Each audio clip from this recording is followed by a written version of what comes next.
ആ അതവരാ. അപ്പൊ എന്റെ വീക്ഷണ കൊണ്ടകം തെറ്റിയ. നമ്മൾ എന്തിനാ അവിടെ വന്നെന്ന് ഓർമ്മയുണ്ടല്ലോ. ഉണ്ട്, ചായ കുടിക്കാൻ. അതല്ല, എന്താ ചായ കുടിക്കണ്ടേ? കുടിക്കാം. അതിനേക്കാൾ പ്രധാനപ്പെട്ട ഒരു കാര്യമുണ്ട്. ഓ, പുട്ടും മുട്ടയും, പൊറോട്ടയും മുട്ടയും. അതല്ല, ഈ ചായക്കടയാണ് ഈ നാടിന്റെ ന്യൂസ് പേപ്പർ. ഇവിടെയുള്ള നമ്മുടെ സംസാരത്തിൽ നിന്ന് വേണം ആ കൊട്ടാരത്തിൽ പ്രേതവും പിശാചൊന്നും ഇല്ലെന്ന് നാട്ടുകാർ ബോധ്യപ്പെടാൻ. മനസ്സിലായോ? പ്രേതങ്ങളൊന്നും ഇല്ലെന്ന് പറയണം. നീ ഒന്നും പറയണ്ട. മനസ്സിലായല്ലോ? മണ്ടത്തരങ്ങളൊന്നും പറയരുത്. ഇരിക്കേ. ഇല്ല, ഞാൻ കഴിച്ചു കഴിഞ്ഞത്. അതൊന്നും സാരമില്ല. ഒരു അവലൂസ് ഉണ്ട്, കഴിക്കും, പല്ലിന് ബലം കിട്ടും. ചായയാണോ കാപ്പിയാണ്? അതിനേക്കാളും പ്രധാനപ്പെട്ട കാര്യമുണ്ട്.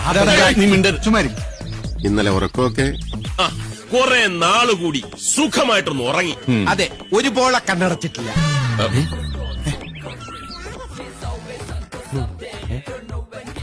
അതെന്താ വല്ലതും കണ്ട് പേടിച്ച?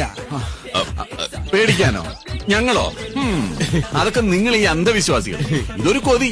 പ്രേതങ്ങളോ ഒന്ന് നേരിട്ട് കാണാൻ. അത് ഒരു കണ്ണിന്റെ പോള അടച്ചില്ല, മറ്റേ പോള അടച്ച് സുഖമായിട്ട് കിടന്നുറങ്ങി. അല്ലടാ,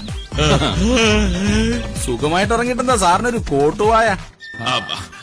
അത് ഈ വയർ നിറയെ ചാപ്പാടടിക്കുമ്പോ ഒരു ഏമ്പക്കം വരില്ലേ, അതുപോലെ വയർ നിറയെ ഉറങ്ങിയപ്പോ ഒരു തൃപ്തിയുടെ കോട്ടുവാ. കൺട്രോൾ ചെയ്യ്. ഏത് തണ്ടിയാ പറഞ്ഞത് ബംഗ്ലാവിൽ പ്രദേശിലുണ്ടെന്ന്? നീ തന്നെയല്ലേ പറഞ്ഞത്? ചുമരടാ. എന്താക്കാനിരിക്കാം. ഭ്രാന്ത